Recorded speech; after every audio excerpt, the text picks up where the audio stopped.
versus Alan Payne. Ready, Your Honor. Some shoulders, okay?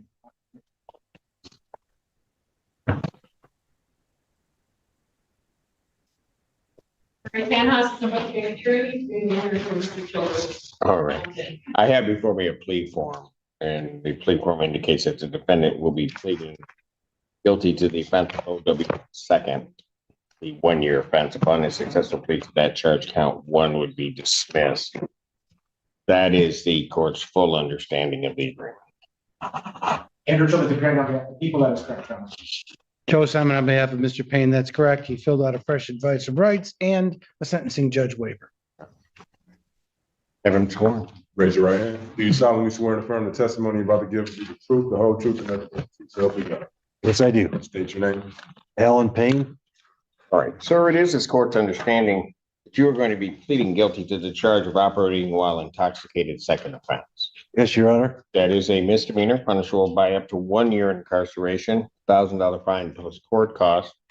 The court could also order community service and any rehabilitative services the court deems necessary. Court order your vehicle immobilized. Court order you to pay the cost of the prosecution as well as the cost of any emergency governmental services. You understand all of that? Yes, Your Honor. All right.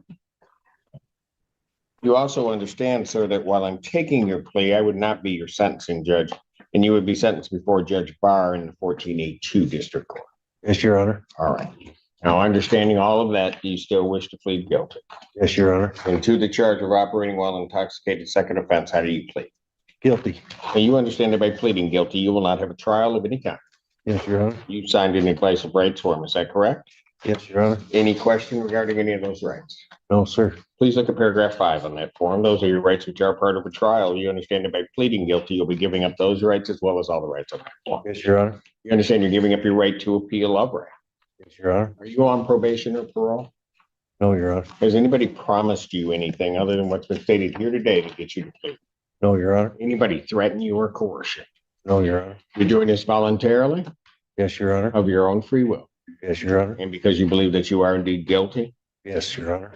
June 29, 2024, at the location of 39 East Michigan Avenue in the city of Ypsilanti, Washtenaw County, state of Michigan, were you operating a motor vehicle? Yes, Your Honor. All right. Prior to operating that motor vehicle, did you consume intoxicating liquor? Yes, Your Honor. Do you recall what you had and how much? Scotch and, sorry to say, I don't know how much. All right. Were you stopped by the police or did the police arrive at your stop vehicle? A wellness check, Your A Honor. wellness check. All right. And were you ultimately arrested after Yes, Your that? Honor. All right. Were you taken to the hospital? Yes, Your Honor. Or was there a blood draw? Yes, Your Honor. And what were the results of that blood draw? 0.161. 161? Yes, Your Do Honor. you have any reason to dispute those blood test results? No, Your Honor. All right. And had you previous to this time been convicted of operating while impaired on or about December 22nd, 1983 in the 2A District Court and or of operating while intoxicated on or about September 9th, 1995 in the 2A District Court and or convicted of operating while impaired on or about June 26, 2004 in the 15th District Court? Yes, Your Honor. All right. Counsel, have I complied with the court rule? Would it be proper to accept this defendant's plea? People are satisfied. Yes, Your Honor. Court will accept the defendant's plea of guilty to count 2. Count 1 is dismissed. Pre-sentence investigation and report and screening and assessment is ordered at 14A2 District Court. Sentencing in this matter will be June 25th at 10 a.m. with Judge Barr. June 25th, 2025, 10 a.m. 10 a.m. I'm gonna have to move that. before Judge Barr. On that date. Bond with its conditions will continue. Thank you, Your Honor. Thank you. And just. Court does call the case of the people versus Kathy Johnson. Ready, Your Honor. AP Richmond, that's for people. Remote appearances from jail might seem modern, but they raise a big question. Does justice feel the same when the defendant isn't physically in the courtroom? Good afternoon, Your Honor. My name is Tim Hensick. I appear on behalf of Ms. Johnson, who's standing to my right. All right. Can you state your name, ma'am? Kathy Renee Johnson. All right. Thank you. What are we doing? Your Honor, my understanding is that after Ms. Johnson was referred to the 14B recovery court, that is underway. I think she has been interviewed, but they still have a few more steps to go regarding some, I think, assessments or something like that. So council may be needing a few more weeks. Your Honor, that's correct. It's my understanding. That there's more time needed to do the, all right. Well, take 2 weeks or 3 weeks. 3 weeks, Your Honor.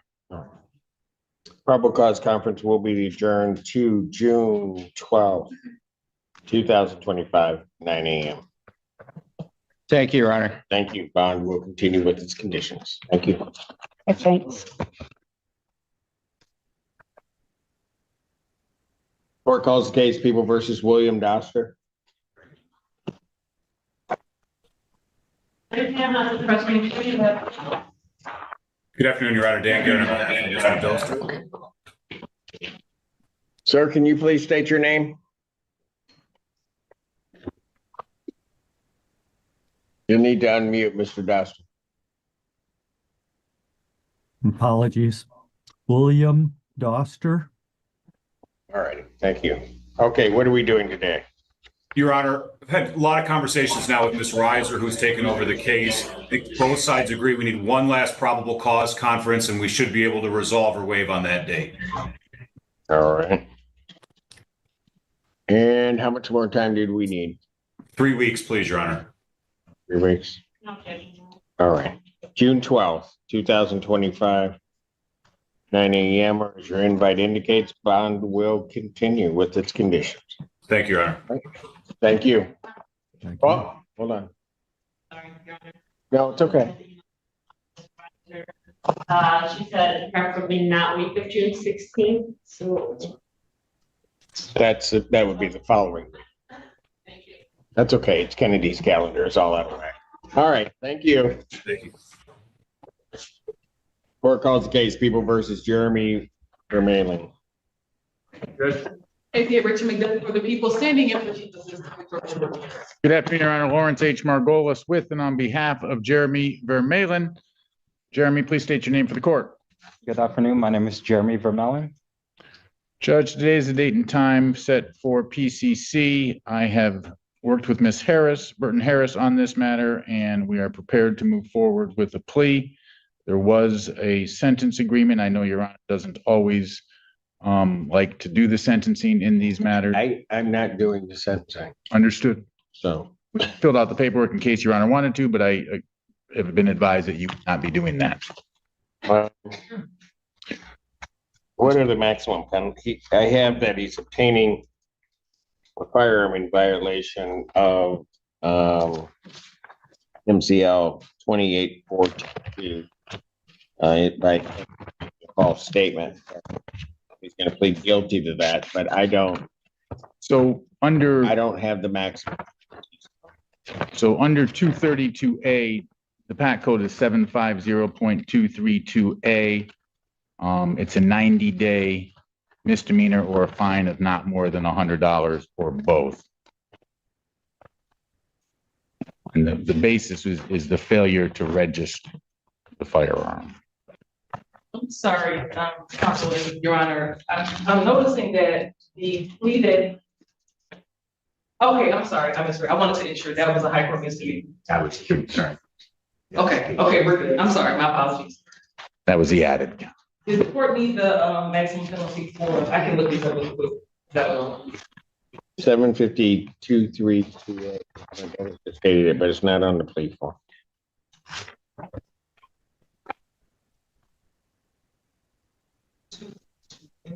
Ah, the famous waiting on discovery. Translation, the defense says, we can't fight blindfolded. Discovery battles can decide the whole case before trial even begins. I can approach if Your Honor would like to look at the statute. You can show it to her. If everybody's in agreement, just give it to me. Looks like that is a 90-day misdemeanor with a $100 fine, Your Honor. I haven't sworn. That's fine. I don't need that. That's what it is. Do you solemnly swear and affirm the testimony you're about to give be the truth, the whole truth, and nothing but the truth, so help you God? Yes, sir. State your name. Jeremy Vermellen. Sir, it is the court's understanding that you are going to be pleading guilty to the charge of obtaining a firearm in violation of Michigan statutes by intentionally making a false statement. Is that correct? Yes, yes, Your Honor. That is a misdemeanor punishable by up to 90 days incarceration, $100 fine plus court costs. Do you understand that? Yes, Your Honor. All right. You also understand, sir, that while I'm taking your plea, I would not be your sentencing judge in this case, and you would be sentenced before Judge Barr in the 14A2 District Court. You understand that? Yes, Your Honor. All right. Understanding all of that, you still wish to plead guilty. Yes, Your Honor. To that charge, how do you plead? Guilty. Now, you understand that by pleading guilty, you'll not have a trial of any kind. Yes, Honor. You signed an advice of rights form, is that correct? Yes, Your Honor. Any question regarding any of those rights? No, sir. Please look at paragraph 5. You'll see a copy on the podium. Those are your rights which are part of a trial. You understand by pleading guilty, you'll be giving up those rights as well as all the rights in that form. Yes, Your Honor. You understand you're giving up your right to appeal upright. Yes, Your Honor. Are you on probation or parole? No, sir. Anybody promise you anything other than what's been stated here today on the record to No, get you? Your Honor. Anybody threaten you or coerce you? No, Your Honor. You're doing this voluntarily Yes, Your Honor. of your own free will Yes, Your Honor. because you believe that you are indeed guilty of this offense? Yes, Your Honor. As soon as I can find my plea form. Huh? On the date, March 13, 2025. I think it's supposed to in the street and Washington Avenue. Eastern Michigan campus. What'd you do that makes you Possession, unregistered. Possession with unregistered firearm. all right? So you failed to register your firearm. Yes, Your Honor. Got it. And you had possession of that? Yes, Your Honor. All right, so taking, and you knew it was not registered, is that Yes, Your correct? All right, so taking the plea to the higher offense for this lower offense, counsel, have I complied with the court ruling? You have, Judge. Accept this defendant's plea. Yes, Judge. Court will accept the defendant's plea of guilty to count 3. Counts 1 and 2 are dismissed. Pre-sentence investigation and report is ordered at 14A2 probation. Sentencing in this matter will be June 25th at 10 a.m. for Judge Barr. June 25th, 2025, 10 a.m. before Judge Barr. Bond in this case will continue with its conditions. Thank you, Judge. Your Honor. Thank you. Court does call the case People versus Nyland Mitchell. Good afternoon, Your Honor. Lawrence H. Margolis, standing in for attorney of record Ivan Land on behalf of Mr. Mitchell. Please state your name, sir. Nyla Mitchell. How you Do you doing? have any issue with Mr. Margolis standing in for your counsel? Right? No. Okay. All right. What are we doing? I was advised that Mr. Land would like this set for an exam. I believe, he has spoken with the people's representative. June 17th was the day that he had asked me to request. So what? I'm going to set the exam. Yes, So, I'm just advising what you advised me. Judge. okay, well, I've shot the messenger before. Perfect. So all discovery to your knowledge is complete? I believe so, yes. This is going to be set on the 3rd. I don't understand why. So that's the date it's going to be set. Is that June 3rd, Judge? Will the people have their witnesses available that day? Your Honor, we'll do our best. Pardon? I said we'll do our best. All right. Preliminary examination in this matter. Person will be set June 3rd, 2025, 9 a.m. That is before Judge Carey. Bond will continue. Thank you, Judge.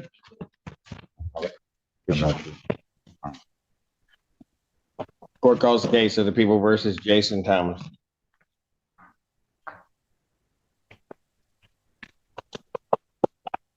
Lawrence Margolis on behalf of David Goldstein for Mr. Thomas. Jason, please state your name for the court. Jason Thomas? Do you have any objection? Sparkle is stepping in for your counsel of record. No, sir. All right, thank you. What are we doing? I'm sorry, if you were to. We would like a 1 week adjournment, and Mr. Goldstein believes they can get it done. Of the PCC, adjournment of the PCC, if Your Honor is inclined. 1 week or 2? He asked for one. The court obviously can choose. Probable cause conference will be adjourned. I don't think he's available that following, if I'm recalling. Mr. Goldstein is scheduled for an exam that same week. He did mention his availability next week, so I'm going to assume it is one. May 29th, Thank you, Judge. 2025, 9 a.m. Bond will continue. Thank you. Court case of the people versus Jeffrey McCullough. Andrew Childers appearing on behalf of the people. Christopher Quinn appearing on behalf of Mr. McCullough. Good afternoon. Jeff McCullough, Your Honor. Thank you, sir. All right, what are we doing? McCullough is requesting an exam, Judge. All right. All discoveries complete, counsel? Yes, Judge. People have their witnesses available on the 3rd. That's fine. Preliminary examination in person, June 3rd, 2025, 9 a.m. before Judge Perry. All right, thank you, Judge. Thank you. Bond continue. Court calls case of the people versus Matthew Newton. Jeremy Glick appearing with and on behalf of Mr. Matthew Newton, who's standing at my right. Can you state your name? Matthew Newton, Your Honor. All right, thank you. And Your Honor, we'd be asking for a 3-week adjournment so we can deal with an application to sobriety court in this matter and continue plea negotiations with the prosecutor. All right. You corrected any issues you have with the sober link and making sure you're tested? Yes, I have. Yes, Your Honor.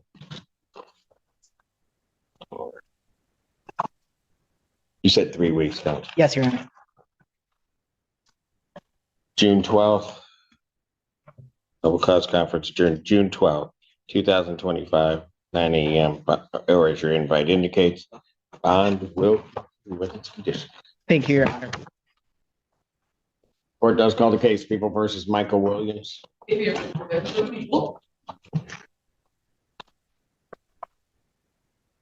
afternoon, Your Honor. May it please this honorable. This is the defendant's one moment of direct voice, sometimes heartfelt, sometimes rehearsed, sometimes disastrous. Would you speak from the heart or play it safe? Court David Burgess on behalf of Michael Williams, who's approaching. Your name, sir? Michael Williams. Thank you. Your Honor, today's date and time set for probable cause conference in this matter. I've spoken to my client regarding his right to an exam in this case. He's choosing to voluntarily waive his exam and have his case bound over to circuit court for further proceedings. Is that correct, sir? Yes, sir. And you understand that as a preliminary examination, that's a proceeding where people would have to show by probable cause that the offenses alleged were committed and that you committed them. Yes, sir. You understand you'll not have that here and you'll proceed to circuit court for further resolution. Yes, sir. People also waive their right. We do, Your Honor. Preliminary examination having been waived, defendants bound over to circuit court on counts 1 through 4. Waive formal reading of the information, stand mute as the charges contained within, Your Honor. Defendant every waive formal reading, standing mute. Court will enter a not guilty plea. Pretrial will be set for July 16th at 1:30 p.m. July 16th, 2025, 1:30, Judge Conlon. Thank you, Your Honor. Thank you. Bond will continue. Thank you, sir. Thank you. Yep.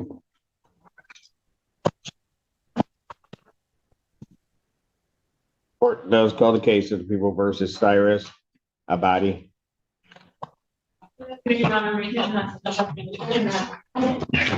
And good afternoon, Your Honor. Uwe Daus with and on behalf of Mr. Abadi, standing to my right. Cyrus, please state your name for the court. Good afternoon, Your Honor. Cyrus Abadi here. We're looking for a green sheet adjournment of 3 weeks for additional discovery. Any objection? No objection, Your Honor. I also do have some additions to the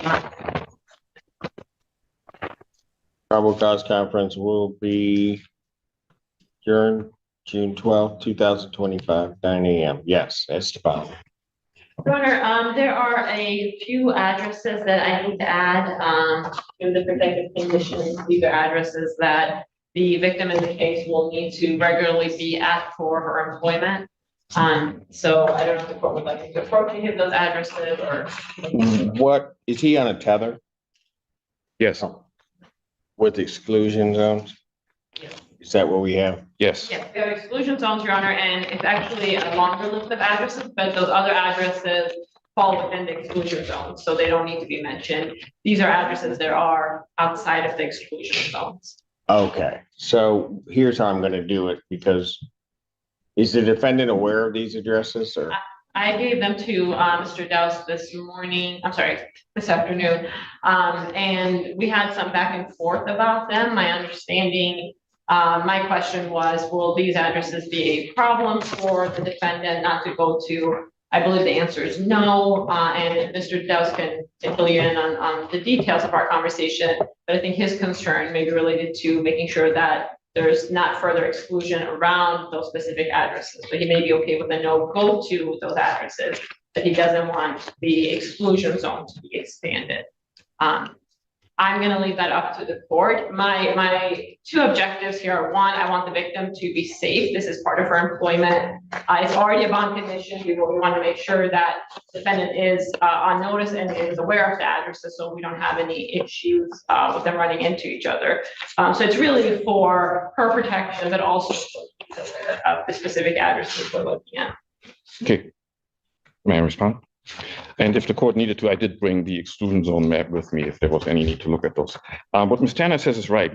As far as any of these addresses, Mr. Abadi has no purpose, no reason to go to any of these addresses. And we don't have a problem with those being no go-to addresses.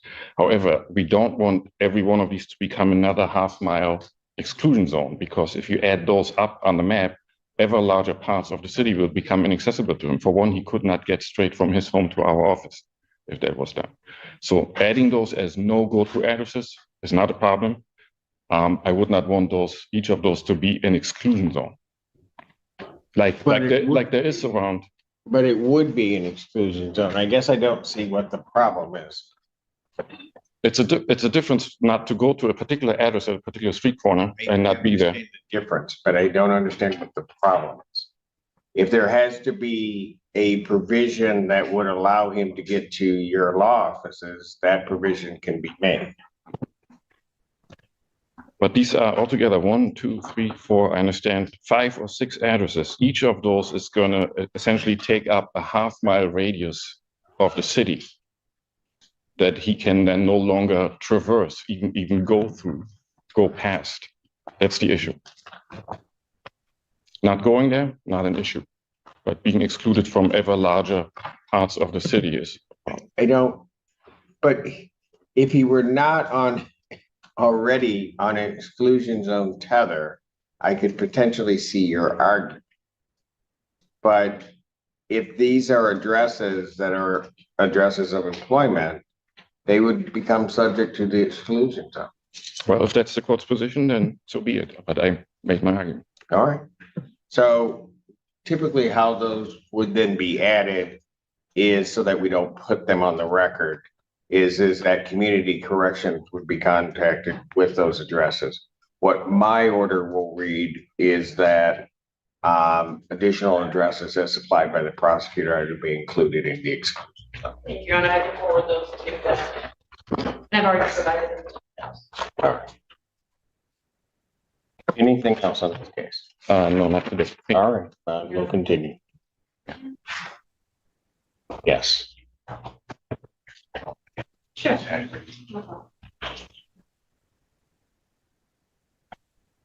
a second. Drama meets reality. A chipped tooth being argued alongside competency and public safety. It's moments like this that remind us how deeply human and messy these court proceedings really are.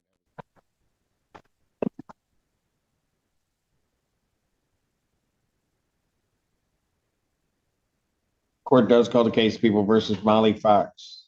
Good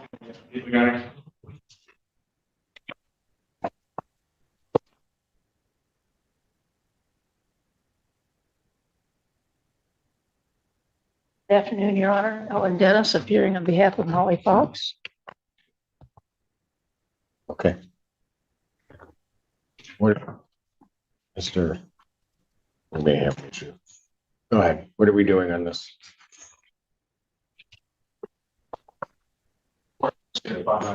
I am. Says the court received bond violation. Oh, Have you seen it, counsel? yes, Your Honor, I have seen it. She's positive for cocaine. Right. Your Honor, when the bond was set, I wasn't actually present when the bond was set, but at that point, I think they all agreed that her major problem was that alcohol. That was why she entered a recovery program through community corrections. And she's also been attending AA. Now, she's not been positive for, as I understand it, she's not been positive for alcohol use since that time.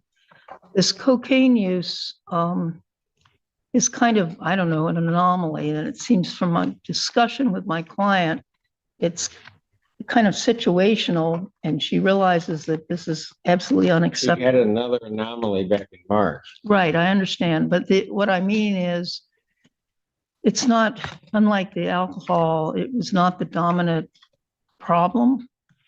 And yet it is a problem, of course, but it stems, I'm told, from a friendship that she has with somebody that she's had for many, many years. And apparently this other person got into cocaine use, and she would sometimes participate when she was with that person. She realizes she has to break off all contact with this friend because it's apparently evolved into a relationship in which cocaine is customarily used. So we would ask, of course, that bond be continued, and if court thought it was appropriate, she could be put on a tether. She has been going to, she had 8 weeks of first phase recovery program, and she'd started the second phase prior to this cocaine use. And she also has been going to AA once a week in addition. So the recovery program, I guess I would have to say, has been partially successful. And we would like to have an opportunity for her to continue to work on her recovery through that.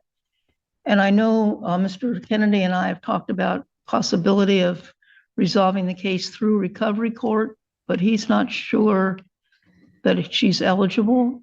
And I've been waiting to find out if that's true, because that might very well be a good resolution. So, and in the meantime, I mean, she is the caregiver for three minor children, ages 10 and 5. They're all her children. And her significant other with whom she lives, he works full time for one of the car companies. I forget which. For Ford. And is gone in the daytime. So caring for the children, especially when school gets out, which will be pretty soon now, would be very difficult without her presence. But so of course, we're asking for bond to be continued or possibly been modified to have provide for her to have an alcohol drug tether. I might also say, I think my understanding is that she entered a recovery program voluntarily. That was not a bond condition. Is that correct? It wasn't. She says it was not. So she is she's attempting to do recovery on her own, but of course, community corrections made it possible for her. Violation with cocaine. I'm sorry? This is her third violation with cocaine. Apparently so. Yeah, that's a problem. It is a problem, and but I think a tether would definitely take care of that problem. I don't have a tether that reads cocaine. Well, that's what I wasn't sure when she suggested it, whether that was feasible. She seemed to think it was, but I don't know. She who? My client. Of course. She's going to tell you that, and then she's going to go out and use cocaine. Well, maybe she just doesn't know.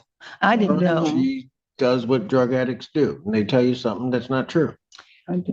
Well, I don't know that she's truly an addict because her use has not been that frequent. But at any rate, I totally agree with the court that she can't be using cocaine, and I think she also agrees and she At what point understands did that. that dawn on her? I'm sorry? At what point did that dawn on her? When we ordered that she couldn't use illegal drugs? In January when she tested positive? In March when she tested positive? Or this time when she tested positive? Which point did she all of a sudden figure out she can't use it? Well, she should have figured it out beforehand, Your Honor, but she now tells me she has figured it out, I guess you could say.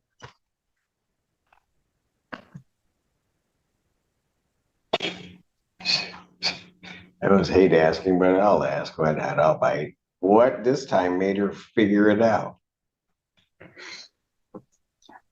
Well, maybe she's come to a realization that it's not a good thing for her. I mean, she's brought it up in the group sessions that she's had, these weekly group sessions, and I think they've convinced her that she has to cease her friendship with her old friend because obviously it's not a friendship that's furthering her best interests. And she tells me that she is going to do that. So I hope that she has come to the realization of how damaging to herself that this is. I'm going to adjourn the probable cause conference in this case to June 5th, 2025, 9 a.m. Because of her violation, defendant's bond is revoked, defendant is remanded. Thank you, Your Honor.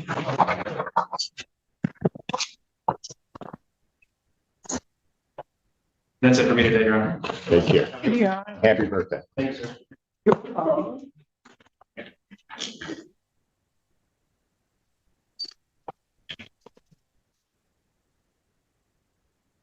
Court calls the case, People versus Jerome Burns.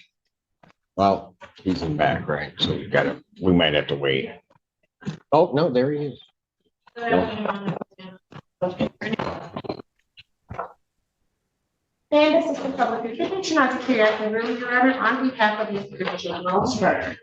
Mr. Burns, say your name for the record, please. Jerome Robert Burns. Lock this date in. Sentencing day. This is where all the legal back and forth finally lands. Think of it like the season finale of a long, tense drama.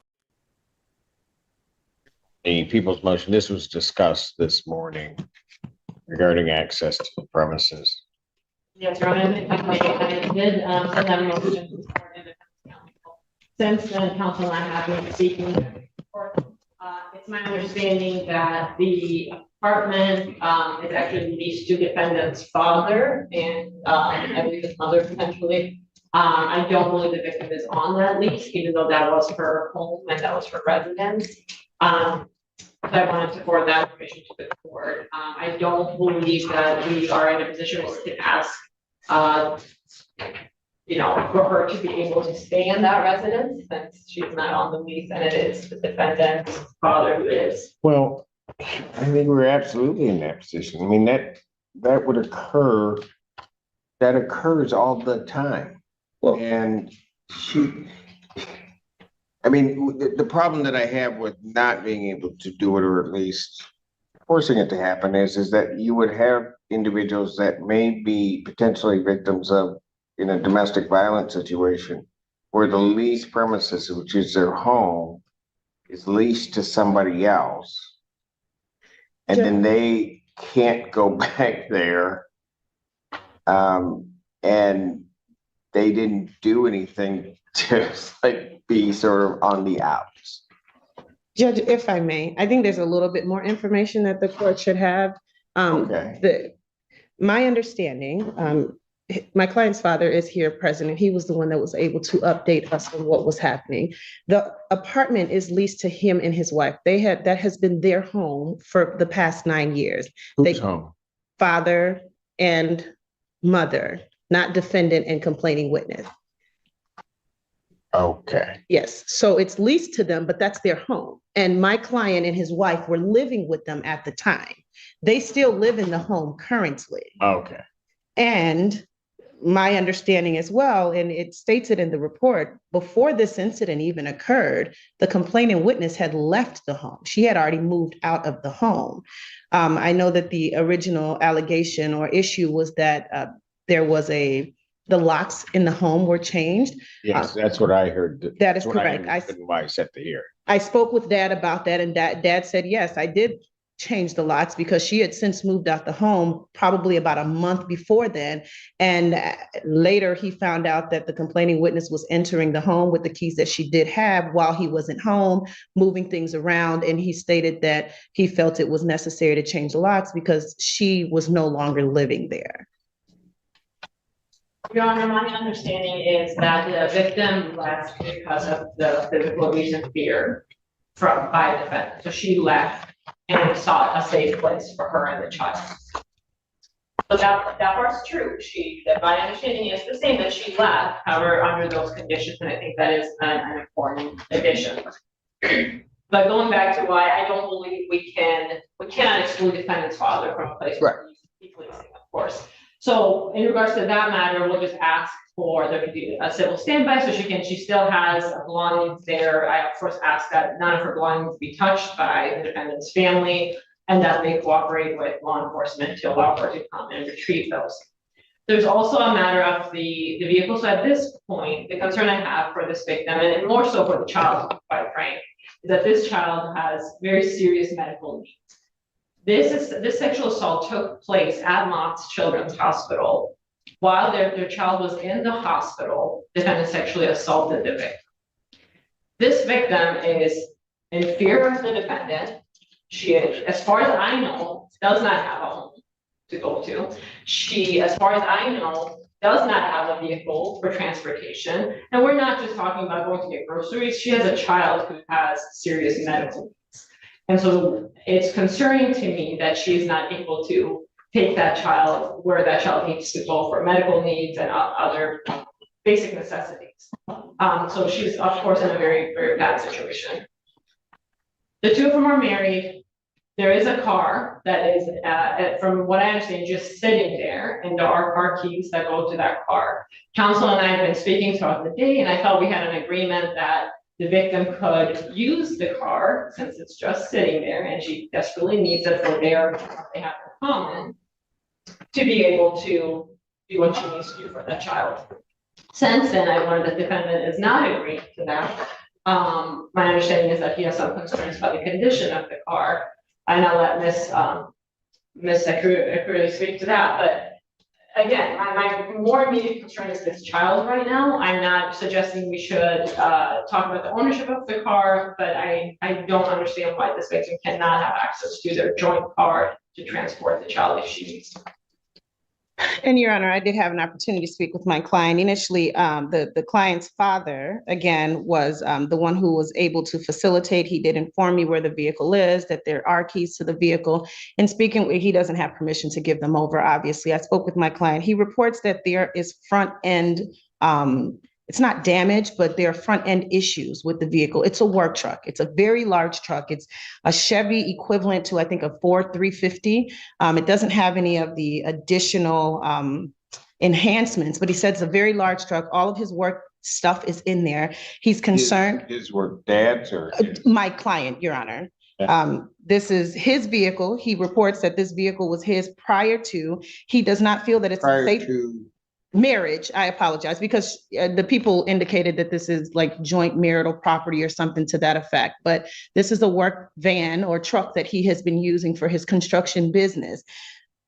I do not think when she left the home, she left without the truck, Judge. The truck has only become an issue now. And I don't really understand how, if there is an emergency, the truck would really be of any help, because I think 911 would be the more plausible way to go if there's a medical emergency with the sick child.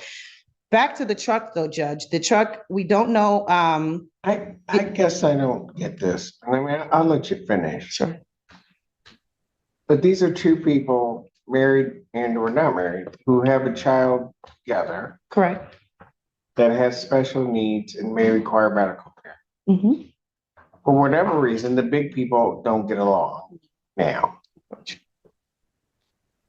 And what I'm hearing you say is that as a father, I'm not going to make sure that the other caregiver of this child at least has some ability to get the child where it needs to go. That's what I'm hearing you say. That's not necessarily what we're saying, Judge. I think that my client, again, with the mechanical issues with the vehicle, he indicated that it's not safe for her to drive. So it's not the safest vehicle to turn to if you needed anything in regards to transportation. And also, if he was in the process of getting the condition or the issue of the car fixed, and he hasn't been able to do that. So it's possible that driving it any further would possibly make it,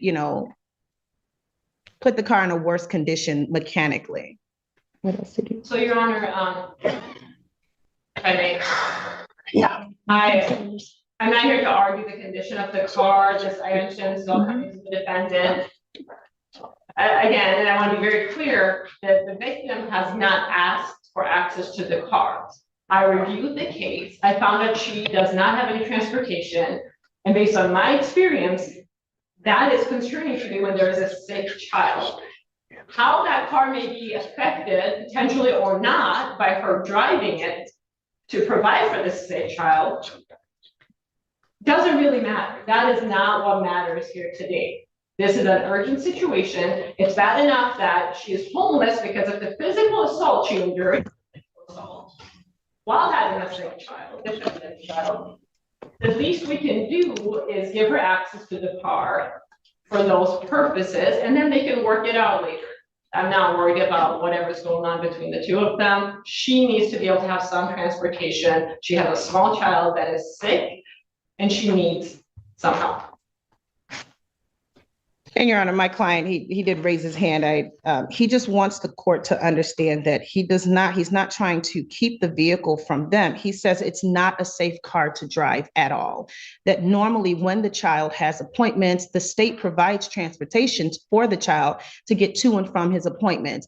He has indicated to me that he has transported the child in their vehicle previously, but the wife does not normally drive that vehicle. It's not a vehicle that she's used to driving. She doesn't drive it normally. It's his work truck. And aside from. So she's incapable of handling what would be. No, I don't know. 350? I don't know if she's licensed. I don't know if she's insured on that vehicle. I don't know. She's not. They're just. Not insured? She's not insured on the vehicle, Judge, according to what my client just told me. How does that happen? It's a joint insurance. So if I would have added her to the insurance, then she'd be able to legally drive that vehicle. If she's not added to the insurance, she legally cannot drive that vehicle. That's not what he's asking you. Why did you? Your wife? Do it. Why did Really? And it cost way too much money having her insured on that vehicle. And that's my understanding, Your Honor. Was there a vehicle she was insured on? When her dad had a vehicle for her, she was insured on that and had received a. Where's that vehicle then? That was 7 years ago, sir. And that's. So for 7 years, she hasn't been able to drive? She's able to drive. She just hasn't, she chose not to. And that's kind of what Dad told me, Your Honor. Dad just says he doesn't really know her to drive. She's not one that drives normally. She's usually at the house, or they use the transportation provided by the state whenever they needed to take the child to the vehicle. Other than that, my client was the one who would do the majority of the driving. Your Honor, what we're seeing, I'm sorry, this is a perfect example of the worst domestic violence dynamic you could possibly imagine. The fact that the defendant and the defendant's father are deciding whether or not this victim can drive a vehicle, when she can drive, how can she, I mean, this is. I don't think that that's what we're saying, Judge. We're just stating facts that he stated that she had a vehicle at one point. She no longer has a vehicle. If she doesn't have a job to go to and she doesn't have any other need to drive, all we're stating is that she does not drive normally. The bottom line on our position, Your Honor, is my client indicates that the vehicle is not safe. Now, we've concluded from him that she's not insured on the vehicle. I don't know the status of her driver's license. So honestly, I think that this is a family law issue. I don't think that this pertains to our case at all. She left the home previously before this case happened. Want the keys turned over. You want the keys? No worries, Your Honor. I want her given access to the truck. She can then make, I'm assuming she's a grown woman. So she can make her own decision as to whether or not she wishes to drive that truck. Okay. She can also make her own inquiries as to the insurance that's available on that truck. And the like. She can even take it to a mechanic and have them look at it as to its roadworthiness. But geez, she's grown and she can make her own decisions and doesn't have to have defendant dad make those decisions for her. So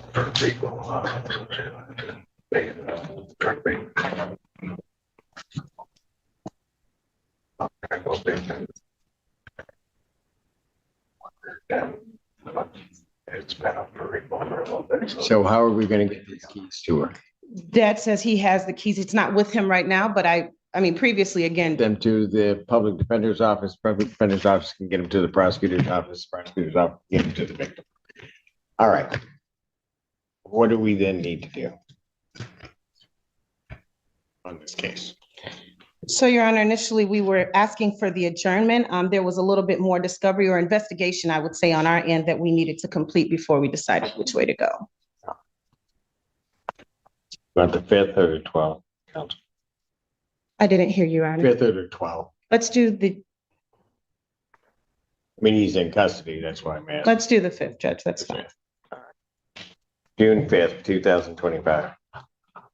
9 a.m. or as your invite indicates, bond will continue. Thank you, Judge.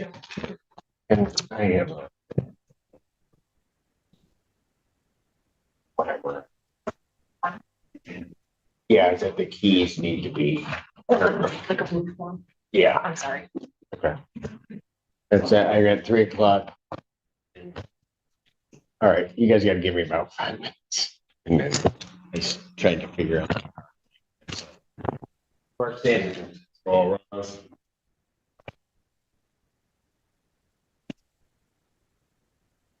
Oh, what? Wow.